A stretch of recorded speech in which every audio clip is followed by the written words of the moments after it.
Alhamdulillahi Rabbil Alamin, wassalatu wassalamu ala ashrafil anbiya'i wal mursalin, wa ala alihi wa sahbihi ajma'in. Man yahdihillahu fala mudilla lahu, wa man yudlil fala hadiya lahu. Ashhadu an la ilaha illallah wahdahu la sharika lahu, wa ashhadu anna Muhammadan abduhu wa rasuluh. Qala rabbi shrah li sadri wa yassir li amri wahlul 'uqdatam min lisani yafqahu qawli. Amma ba'd.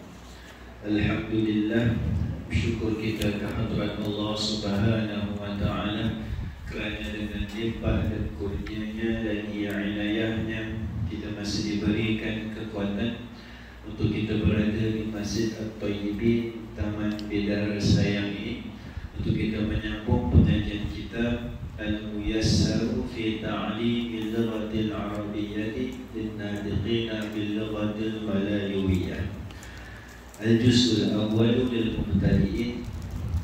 Mudahnya mempelajari bahasa Arab bagi penutur bahasa Melayu. Juzuk yang pertama bagi pemula. InsyaAllah kita mulakan. Kita sekarang ni sampai ke surat 39. Ke surat 39. Kita dah bincang tentang latihan yang ketiga, tamrin yang ketiga. Tamrin yang ketiga yang syakil. Tapi kita baru masuk kan? Kita baru masuk pada alif dengan ba sahaja kan? Okey, perbincangan kita adalah tentang fi'il. Kita dah bincang dah fi'il itu apa? Fi'il adalah kata kerja, perbuatan. Sama ada perbuatan itu tengah buat sekarang, dia tengah lompat sekarang, atau dia telah melompat tadi, atau dia akan melompat. Jadi apa-apa berkaitan tentang perbuatan menunjukkan masa sekarang, lepas atau akan datang. Dan juga pada perbuatan yang pada sama ada menyuruh atau memohon pun perbuatan juga. Lompatlah, buatlah, itu pun dikira perbuatan juga. Okey, kita dah dapat perbezaan antara isim dengan fi'il. Okay, sebelum kita mulakan, kita sambung seperti biasa. Saya tak cerita panjang. Saya edarkan saja, saya punya risalah dan tabung insyaAllah. Saya masih lagi JKP IBG dan mohonan untuk sumbangan saya edarkan. Sedekah insyaAllah. Wireless. Wireless. Okay. Saya akan insyaAllah.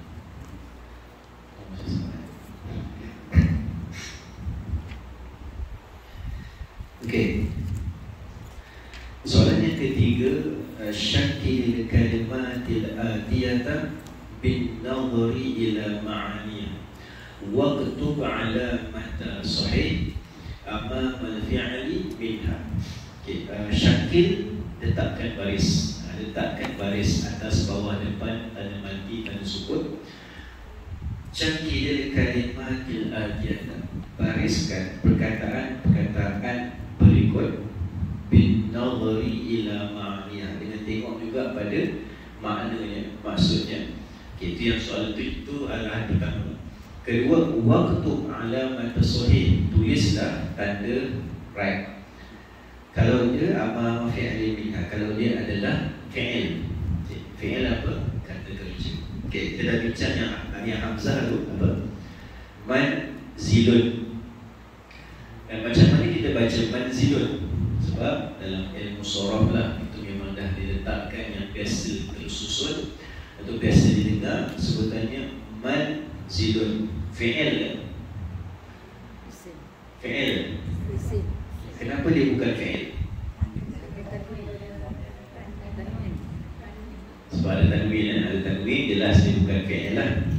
Dan tengok makna pun, kalau tengok makna pun, rumah, tempat singgah, jelas dia bukan perbuatan lah. Okay. Jadi dia bukan fi'il, kita tak letak tanda sahih kat situ. Okay. Kemudian nazala. Soalan nazala, nazila silap. Okay, maksud telah turun ataupun telah singgah. So jelas turun, kita nampak perbuatan orang turun. Singgah, dia jangan jalan, dia singgah tempat. So itu nampak dia adalah perbuatan dah. So ia adalah fi'il. Okay. Yang jim pula ghaibun. Okay, ghaibun. Kenapa kita baca ghaibun? Sebab satu maksudnya perkara ghaib. Perkara ghaib ni perkara yang kita tak nampak. Perkara ghaib. Kita nak kata, ya, adakah kita boleh tahu dengan panca indera kita? Adakah boleh kita nampak dengan mata? Boleh kita dengar dengan telinga? Hidung dengan hidung? Sentuh dengan jari? Rasa dengan lidah? Tak boleh. Tapi dia isim tu fi'il. Dia perkara. Perkara ni kita tak nampak, tapi satu benda yang menunjukkan sesuatu. Dia bukan perbuatan. So dia isim lah. Sebab kita bincang sebelum ni, yang jelas atau isim yang boleh kita nampak dengan panca indera. Tapi tak semestinya isim hanya pada tu. Dia mungkin macam contoh makan, memakan tu fi'il, memakan. Makanan itu jadi isim. Makanan, sebab makanan kita boleh nampak dengan mata kita. Makanan tu boleh pegang makanan, boleh rasa makanan. Walaupun perkataan makan perbuatan jadi makanan, tambah imbuhan, dia terus jadi kata nama lah, tak isim. Contohnya macam jual, niaga. Jual, beli, niaga, perbuatan lah. Dia jual baju, dia beli baju, perbuatan. Perniagaan. Perniagaan tu, perkataan tu dia jadi kata kerja, kata nama, perkataan tu. Macam perniagaan. Kata nama kan? Macam kalau kita tak bahasa Melayu atau bahasa Inggeris pun, perkataan perniagaan, proses jual beli. Maksudnya itu dah jadi kata nama lah. Walaupun kita nampak dalam proses jual beli ada orang jual, ada orang beli. Orang jual tu perbuatan yang menjual, orang beli tu perbuatan yang membeli. Tapi perniagaan, proses jual beli, is a proses. Jadi dia kata nama lah perniagaan. Macam ni perkara lain. Perkara lain ni satu benda yang kita tak nampak, tak tahu dengan mata kasar. Tapi perkara tu satu benda yang dinamakan. Ini perkara lain. Apa ni? Ini perkara yang mustahil. Jadi dinamakan, itu perkara lain. So dinamakan, maka ia adalah isim. Faham kan? Okay. Jadi perkara lain ni adakah dia fi'il? Di isim dia perkara. Dinamakan situasi macam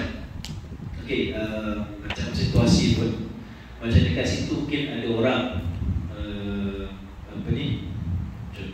contohnya macam satu keadaan tu ada orang membunuh. Contohlah ada pembunuhan ke, ada orang bunuh orang lain, keluar darah, ada orang pancung orang lain, ada orang pukul sampai mati. Satu suasana. Jadi suasana tu pula dia kata ini perkara mengerikan. Contoh dalam satu dalam perbuatan tu, dalam situasi tu banyak orang buat. Ada orang membunuh, ada orang memukul, ada orang menikam, ada orang mencucuk. Perbuatan dalam tu. Tapi suasana tu disebut perkara yang mengerikan, pembunuhan. So itu kita namakan situasi itu. So dia adalah kata nama lah. Jadi macam juga contoh perkara lain yang mungkin kita dengar suara tapi tak nampak suara tu, tak nampak benda yang dengar tu.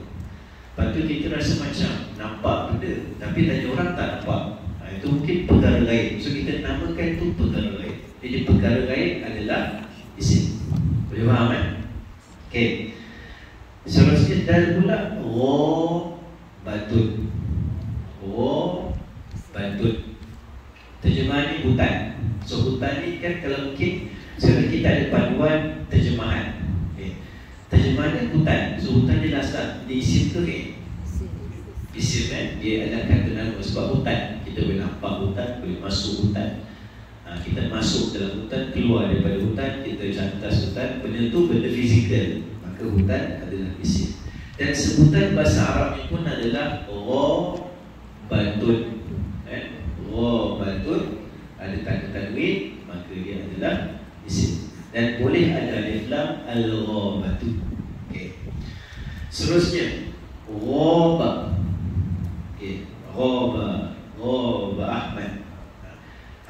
telah hilang, Ahmad tidak hadir. Okay. So ghaba ni seperti jaga ghaba, maksud dia telah hilang atau tak hadir. Isim tu fi'il.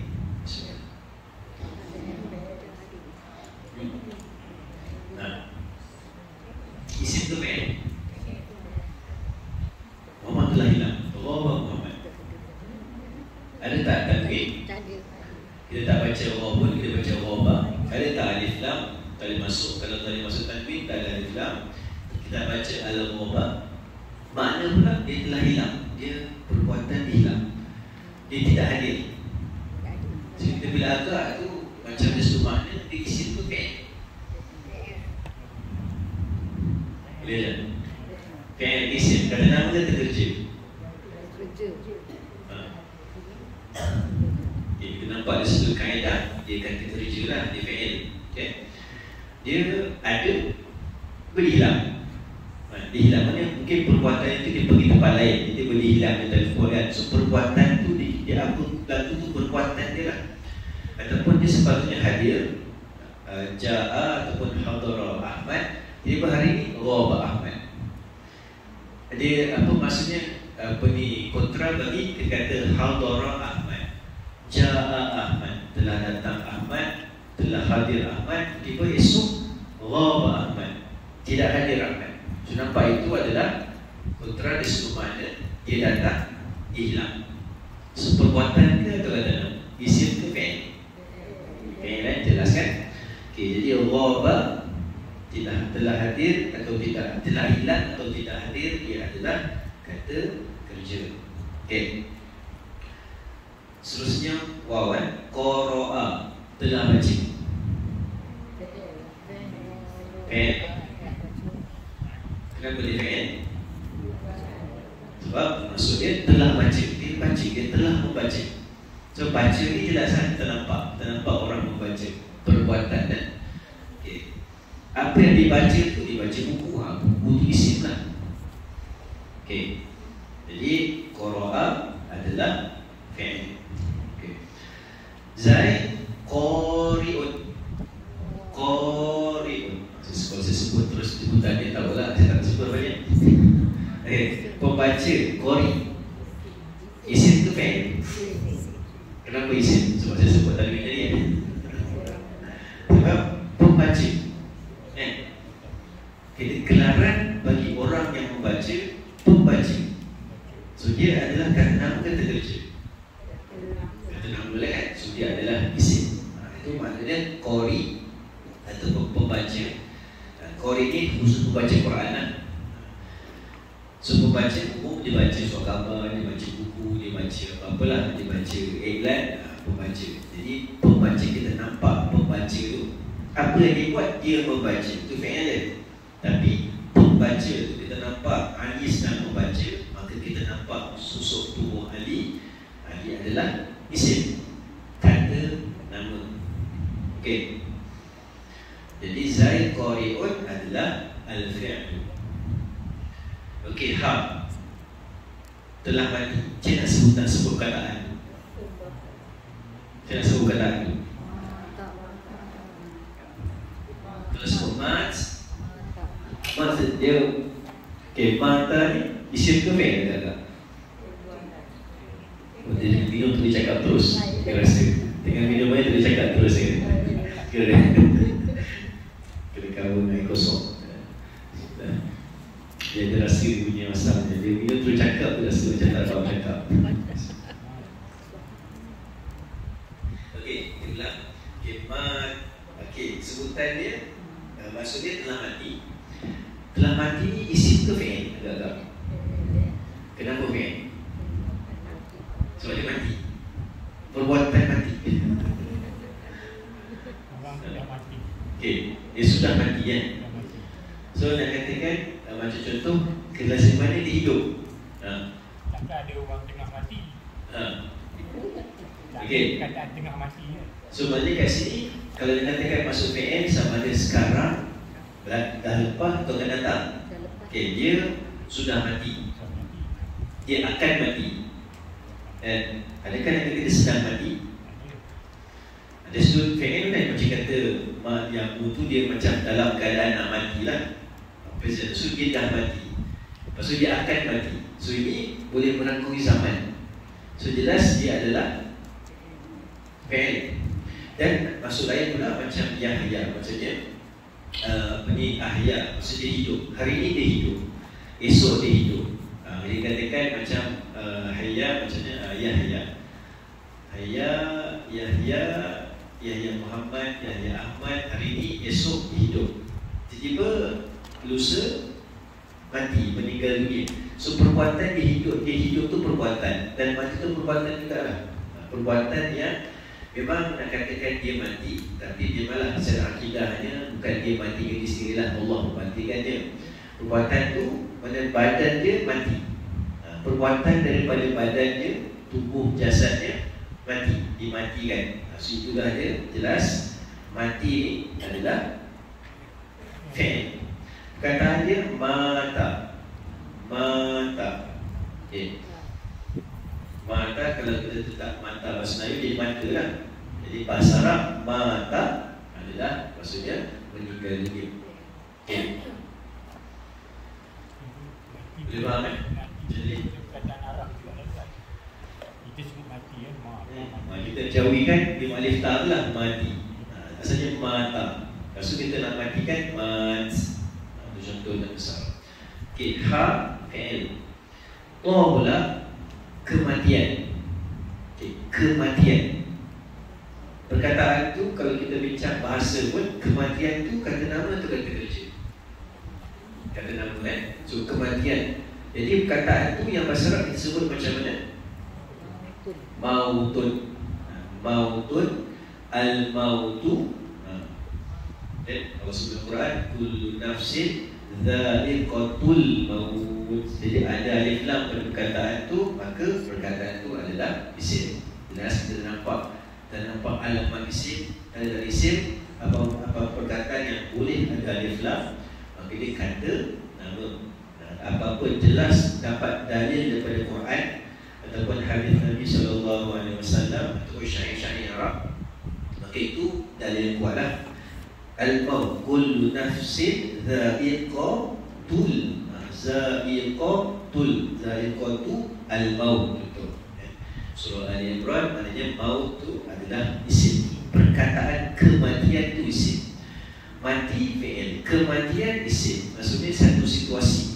Nama bagi situasi orang tu, dia mungkin tengah nazak, mungkin orang yang baca Yasin, dekatan dia pun nampak tengah macam mungkin muntah-muntah macam tu, saat kematian. So saat situasi itu kematian, satu nama bagi situasi dia. Kematian adalah kata nama. Boleh je insyaAllah. Okay, contoh tak kematian pula. Okay, to adalah isim mautun kematian. Ya pula, okay, orang mati ataupun mayat ataupun jenazah. Jenazah lah. Okay, sebutannya apa? Apa perkataan dia? Dia sama dengan mayit atau mayitun? Okay, mayit atau mayitun? Okay, so dah ada tun tu isim lah. So jelas orang yang mati, orang meninggal dunia. So ada tiga perkataan di sini: mata, mautun, mayitun. So mata dia telah mati, mautun kematian, mayitun orang yang meninggal. Jadi biasa nampak dia punya maksud di situ. Dua-dua yang sama. Mata, mautun, mayitun, tapi dia berbeza. Dia nampak dari sudut konteks dia faham. Mata Ahmad fahuwa mayitun. Okay, contoh contoh.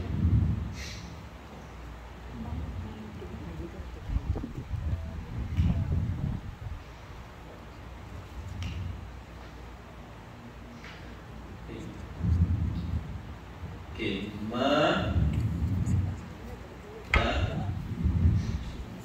mata Amir, nama orang nama dia. Mata Amirun fahuwa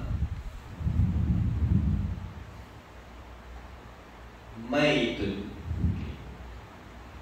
fa huwa maitun. Mata amirun fa huwa maitun.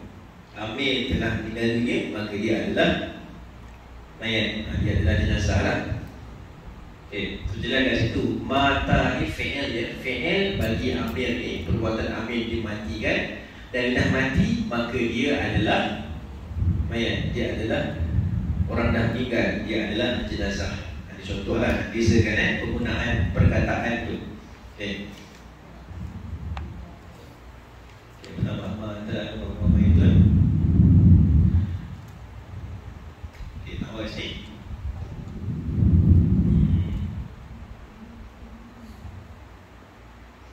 Ja'a ilaihi. Ja'a ilaihi. Mana sekali? Ja'a ilaihi al-maut. Ja'a ilaihi al-maut. Tiga digunakan dalam satu ayat. Mata amirun fahuwa maitun. Ja'a ilaihi al-maut. Faham kan? Yang masuk kat sini telah datang, amir telah mati, maka dia adalah jenazah. Telah datang kepadanya kematian. Ja'a ilaihi al-maut. Tiga perkataan yang berbeza maknanya kita letakkan dalam satu ayat. Saya jadi fahami macam mana nampak? Mata telah mati amir, maka dia adalah mayat. Telah datang kepadanya kematian. Qad ja'a ilaihi al-maut. Ya, ternampak? Boleh? Okey.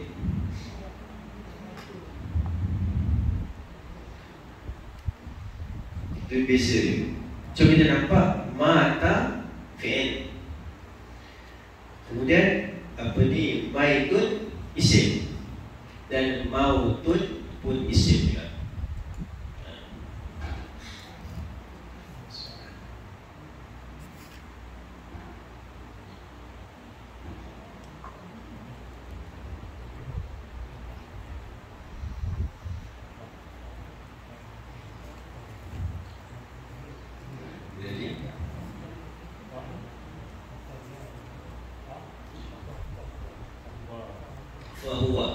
Fahuwa maka dia. Fahuwa ni maka dia. Amir mata amirun fahuwa maitun. Amir telah meninggal dunia, maka dia adalah mayat. Ja'a ilaihi al-maut. Telah datang kematian padanya. Okey. Selesai kita dan yang ketiga. Ada soalan tak sekali? Kita nak masuk tahu ni kan. Jelas pada dia punya praktikal je lah.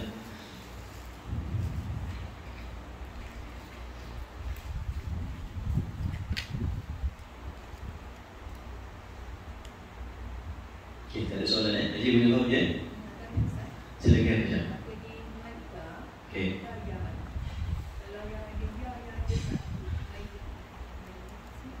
Mayit, itu daripada maitun. Pada ada khilaf dalam bahasa Arab sama ada maitun atau mayyitun.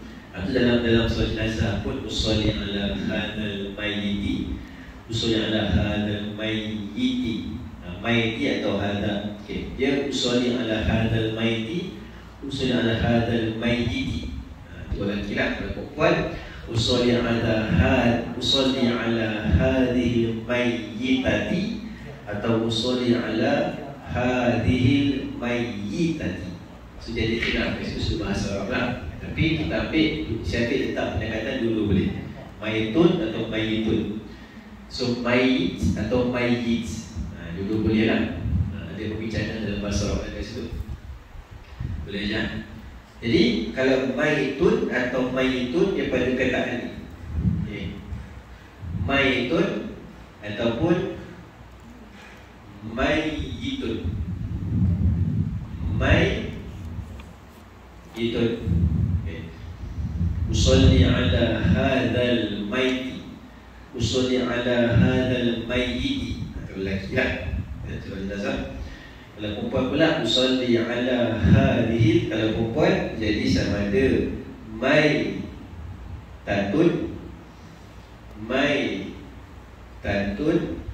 ataupun mai tatun.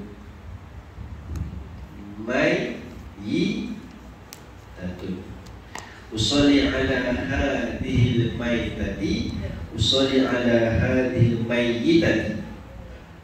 Ada khilaf pada bahasa itu, tapi saya ikut pendekatan dua-dua boleh. Maitun, mayyitun. Dan praktikalnya kalau orang meninggal kat sini, imam akan suruh baca apa? Mayyiti ke mayyiti? Jadi kalau seseorang suruh jazah kat sini, jadi maiti ke maiti. Mana dia adalah bila tempat macam dia nak sendaskan, dia akan sekolah maiti atau maiti. Tapi secara bahasa tak ada masalah, dia fahami maksud. Yang ini untuk lelaki, ini untuk perempuan. Tapi sebab dia tak masuk perbincangan Tamar Butahnya atau perbincangan pada Zakat Mu'annas yang tak dalam lagi pada dia lah. Pada masyarakat ada maskulin dengan feminin. Macam contoh bahasa Inggeris tak ada sangat lah. Dia beza macam pada he dan she, kata-kata diri. Perkataan semua sama. Macam contoh apa-apa dalam bahasa Inggeris, bahasa Melayu, perkataan tu. Tapi bahasa Arab dia ada perkataan tu sama ada lelaki ke perempuan. Macam contoh, macam ahmar, apa ahmar warna? Merah. Hamra, merah juga untuk perempuan. Contoh bahasa Arab lah. Dia ada berapa benda tu, dia ada untuk lelaki untuk perempuan. Ini bahasa Arab. Kalau perempuan, tuan-tuan macam belajar bahasa Perancis, dia belajar Perancis lah. Dia ada la chocolat, le ni. Itu untuk lelaki perempuan lah. Lelaki la, perempuan le. Pada perkataan tu, saya pernah belajar mula bahasa Perancis sikit lah, nampak sikit lah dia mengerik. Benda itu, tapi bahasa Melayu tak ada. Tadi kita letakkan macam contoh, pinggan ni maksudnya untuk perempuan tak. Pinggan lelaki boleh, perempuan boleh. Baju lelaki boleh, perempuan boleh. Macam sama juga bahasa Inggeris, tak ada spesifik perkataan tu lelaki perempuan. Tak ada bahasa Inggeris. Memang perkataan tu untuk maskulin dan feminin, tak ada. Tadi bahasa Arab tak ada. Huwa yadhabu, hiya tadhabu. Berbeza. Sedangkan nak kata dia pergi. Okay. Tak apa, kita tak nak masuk itu lagi. Ada benda juga. Macam mana? Yang perempuan pada benda tu pada apa? Pada masa perkataan benda tu, contohnya madrasatun. Okay, madrasatun tu sebab ada tak merubah. So maksud perkataan tu dia akan gunakan feminin. Dan bukan maksud makna sekolah tu perempuan. Dan bukan maksud sekolah tu sekolah perempuan, tak. Madrasatun tu sekolah. Cuma sebab dieja perkataan tu dengan madrasatun ada tamar butah, dan kebanyakan perkataan Arab tamar butah itu maksudnya perempuan. Macam contoh macam kitabun, buku. Tapi adakah buku tu lelaki atau perempuan? Adakah buku tu lelaki atau perempuan? Tak, dia memang maksud spesifik nama buku. Perkataan tu lelaki. Apa contoh? Sirwalun, seluar. Lelaki ke perempuan? Perkataan tu bukan lelaki, tapi seluar lelaki perempuan boleh. Macam contoh sayyaratun. Apa sayyaratun? Kereta. Kereta tu lelaki ke perempuan? Tak ada. Lelaki boleh naik, perempuan boleh naik. Tapi perkataan sayyaratun sebab dia akhir dengan tamar butah, so semua verb dia akan ikut pada perempuan. Faham je? Tapi dalam English, okay, ada juga macam dia pakai tak salah saya. Okay, dalam English Dia macam satu benda yang ada contoh dia tak? Contoh benda tu she. She, okay. Nanti nama she. Ada macam bulan juga kan. Macam bulan tu she, saya tak pastilah. Saya pernah baca. Okay. She digambarkan pada benda ganti nama. Ganti nama. Ganti nama bukan manusia. Okay. Mungkinlah boleh. Macam contoh macam kalau bahasa Arab kata ganti untuk yang dia satu saja, dia jadi perempuan, itu syams. Macam tolak anti syams. Maksudnya tolak tu macam terbit, tapi sebut tolak anti syams untuk perempuan sebab matahari cuma satu saja. Itu contoh bahasa Arab. Mungkin bahasa Inggeris macam tu juga. Dia maksud macam tu. Perkataan yang tunggal dia boleh jadi perempuan. Dia bukan maksud dia jadi lagi perempuan, tapi perkataan tu digunakan dengan kaedah untuk perempuan. Boleh faham? Sebab dapat nak kaitkan bahasa Inggeris. Sebab kita boleh kaitkan bahasa Inggeris nampak mudah lah. Sebab kita memang dah biasa bahasa Inggeris. Tapi maksudnya tak ada. Dapat kita letakkan contoh. Perempuan pun apa perkataan semua tu umum. Dan tak ada pun perkataan tu lagi atau perempuan. Dan perkataan contoh kata perbuatan dalam bahasa Melayu pun pergi. Dia pergi dah. Dia pergi ke pasar dah. Dia pergi ke pasar. Dia tu laki boleh, perempuan pun boleh. Dia tu laki boleh, perempuan pun boleh. Tapi bahasa Arab huwa hiya. Huwa yadhabu hiya tadhabu. Bahasa Inggeris boleh sikit. He dengan she. Tapi dia punya maksud verb sama. He goes, she goes. Contohlah. He went, she went. Sama juga.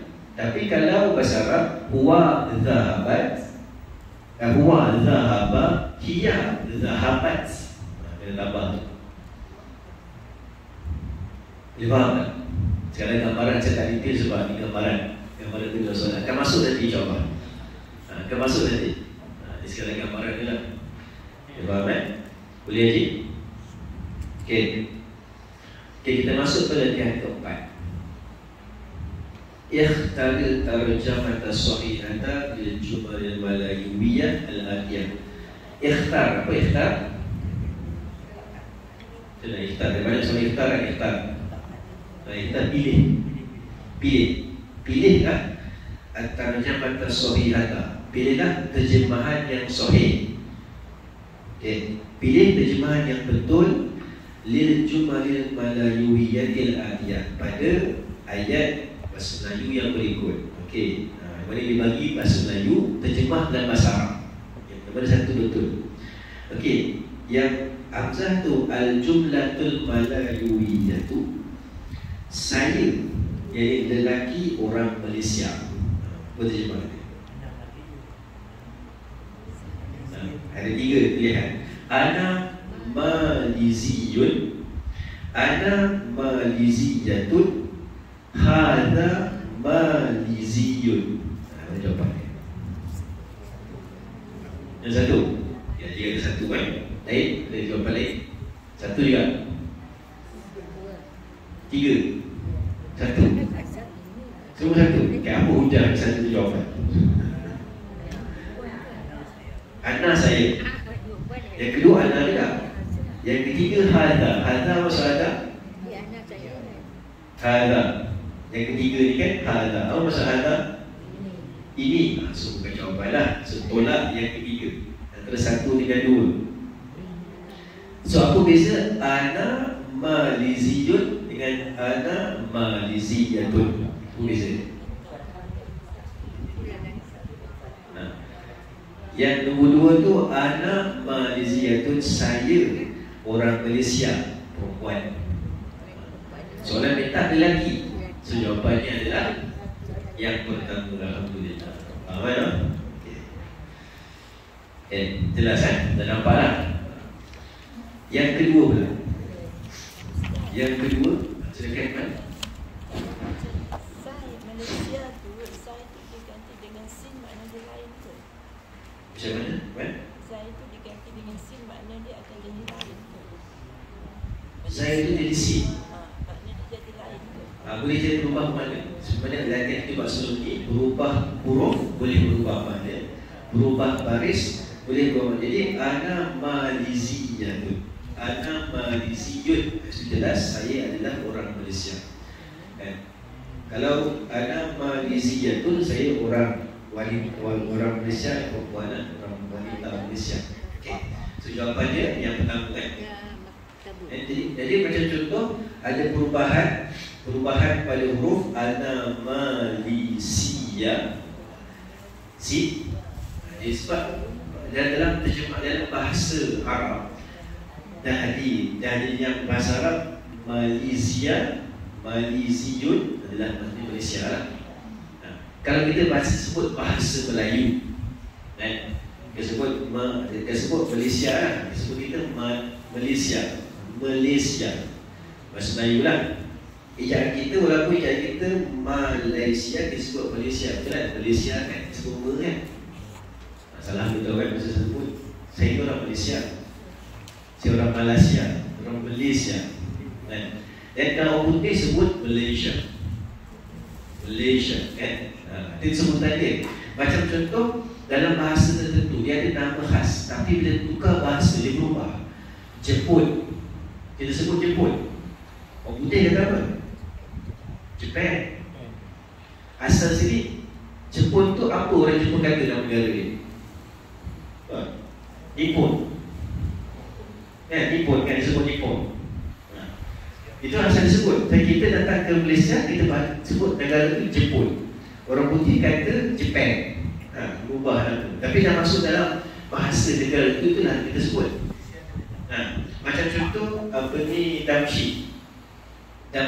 Damsyik adalah apa ni, ibu negara bagi apa ni, Syria. Kita sebut Syria.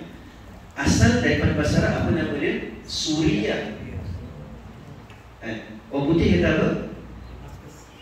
Itu ibu negara lah. Di negara dia Syria, kita sebut Syria. Orang putih kata Syria juga. Tapi Arab kata Suria. Ibu negara dia kita sebut Damsyik. Asal bahasa Arab Dimashq. Orang putih kata Damascus. Nampak? Jadi kita ikut apa yang telah ditetapkan bahasa pada negara itulah. Jadi macam ni, kita sebut Malaysia, orang Arab memang sebut Malaysia. Jadi kalau kita masuk dalam bahasa Arab, orang cikgu tu kata Khazan Malaysia. Kita marah. Kalau kita sebut Malaysia, kita marah tadi. Negara aku sebut bahasa Malaysia lah, bahasa Malaysia kita sebut kan. So pada bahasa itu dah meletakkan nama Malaysia dalam bahasa Arab adalah Malaysia. Itu dia. Ada juga yang sebut Malazi tak? Dia ada Malazi, masuk orang Malaysia. Malizi. Anta Malizi. Mana Malizi? Kamu orang Malaysia? Dia seorang Malaysia. Dia yang nisbah. Jepun, kita kata Jepun. Orang putih kata Japan. Arab kata Yaman. Hal anta Yabani, kamu ni orang Jepun ke? Mana Yaman? Yaban. Y ya alif, ba alif Yaban. Dia macam tu lah. Macam kita belajar bahasa tu, dia ada sebut nama negara dan bahasa tu lah. Australia, Aussie. Itu bahasa apa? Australia. Bahasa orang Australia. Aussie, dia punya Aussie. Itulah tu. Saya tak tahu bahasa Australia atau Australia. Mungkin lah itu contohnya. Saya biasa dengar apa lah, bahasa Melayu, bahasa Inggeris, bahasa Arab lah. Dia orang Aussie. Maksudnya Australia kan? Orang Australia. Orang Australia, Aussie. Itulah contohnya. Jadi kita belajar bahasa Arab, kita ikut apa yang bahasa Arab telah tentukan, itulah Malaysia dalam bahasa Arab. Jadi kita boleh marah lah. Cakap Malaysia, dia cakap Malaysia. Itu bahasa Arab disebutkan. Jadi kita Malizi. Ana Malizi. Saya orang Malaysia. Itu dia maksudnya. Ana Malizia. Saya orang perempuan Malaysia. Anak perempuan. Okey. Boleh buat Okey. Yang kedua, ini meja tulis. Okey. Jawapan ada 3. Huwa maktabun. Kedua, hadza maktabun. Ketiga, hadza katibun. Mana jawapan? Huwa mana? Okey, jawapan yang mana? Nombor 2. Okey, jadi kata nombor 2. Ajar. Nombor 2 Terus nombor 2. Kita tengok nombor 1 dulu. Huwa maktabun. Huwa tu apa?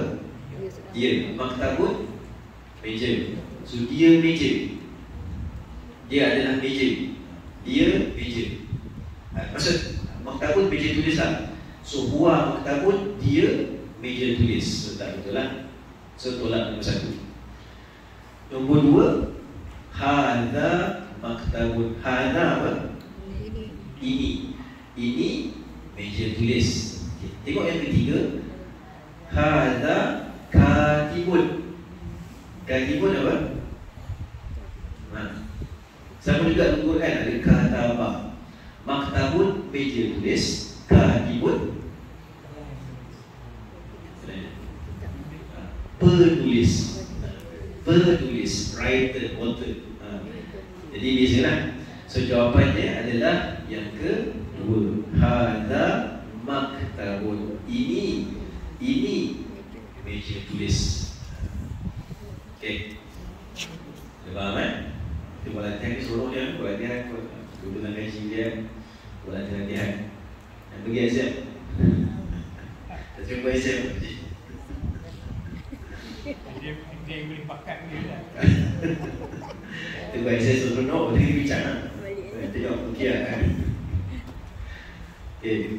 Jeep itu laut. Okey, ada 3 jawapan juga. Yang pertama, hadza bahrun.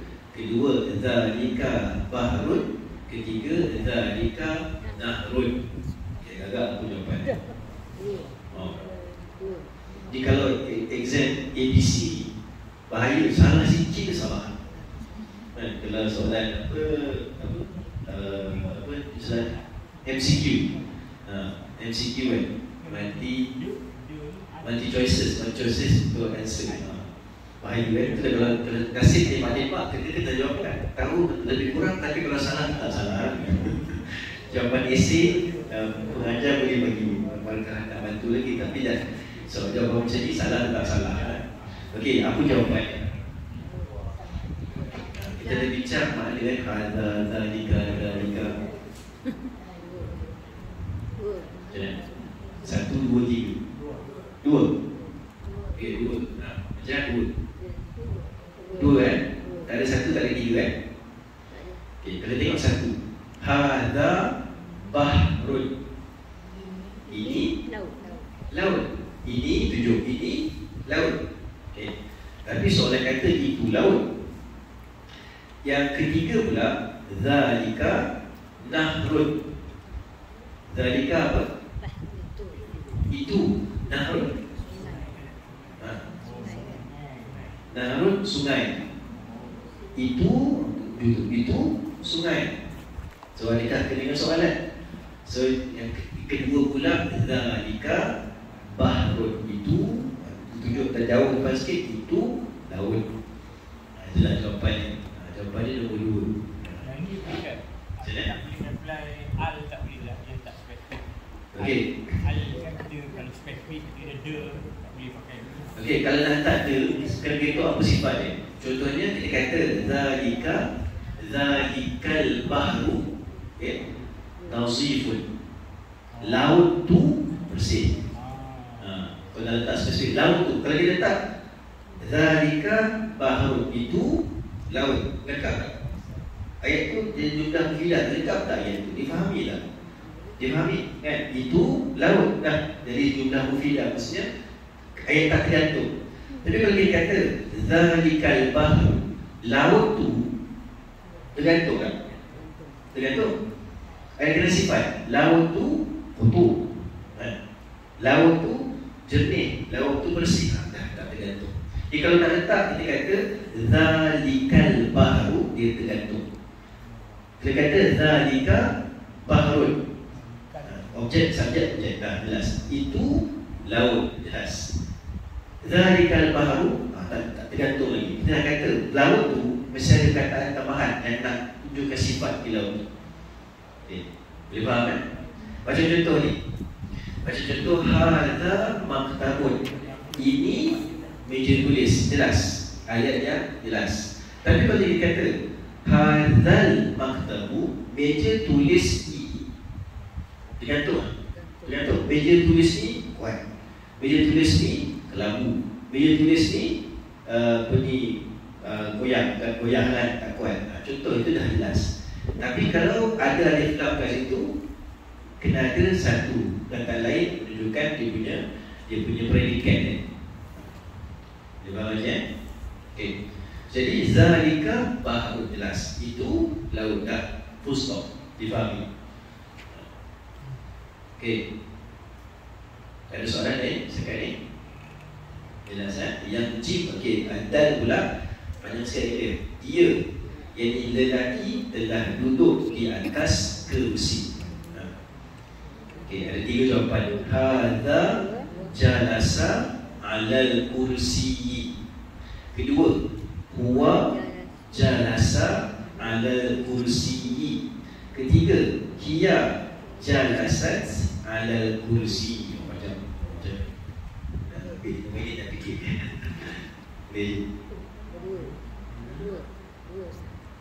Dua. Dua confirm okey, jangan dua Haji. Dua kan? Dua, semua pun dua ni. Ikut dia lagi. Ikut dia sebut dua lah. Kalau sebut 3 nak kena bagi hujah, kenapa 3 kan? Okey, 2 okey, tengok nombor 1. Hadza jalasa alal kursi. Okey, hadza ini. Jalasa, apa jalasa? Duduk ala atas al-kursi, atas kursi. Ini duduk atas kursi. So ayat tu tak lengkap. Ayat tu tak berapa tempat dalam. Kita nak kata apa? Kalau kita kata hadzal rajulu, lelaki ini duduk atas kursi. Okey. Tapi sekarang hadza siapa? Ini tu apa? Kita tak spesifik ini tu pada apa? Macam kita kata hadza talibu, student ni duduk atas kursi, jelas. Tapi mana yang pertama ni dia tak jelas. So nak bagi jelas, kita letak lepas kata hadza mesti ada apa-apa orang yang duduk dan dia alif lam. Okey, hadzal mudarrisu, cikgu ni telah duduk atas kursi. Apa nak bagi betul untuk nombor 1. Boleh faham kan? Okey, yang nombor 3 pula, sebab Hajjah ambil dua kan, nombor 3. Hiya jalasat alal kursi. Hiya maksudnya apa hiya? Dia bagi perempuan, hiya telah duduk. Nampak? Hiya jalasat. Itu nampak dia punya perkataan dia. Kan? Kalau kita kata he sits, she sits, he said, she said. Okay. So tapi bahasa Arab, huwa jalasa, hiya jalasat. Itu bahasa Arab. Kena ingat betul. Okay. Kalau kita nak betul-betul tekan pada surah.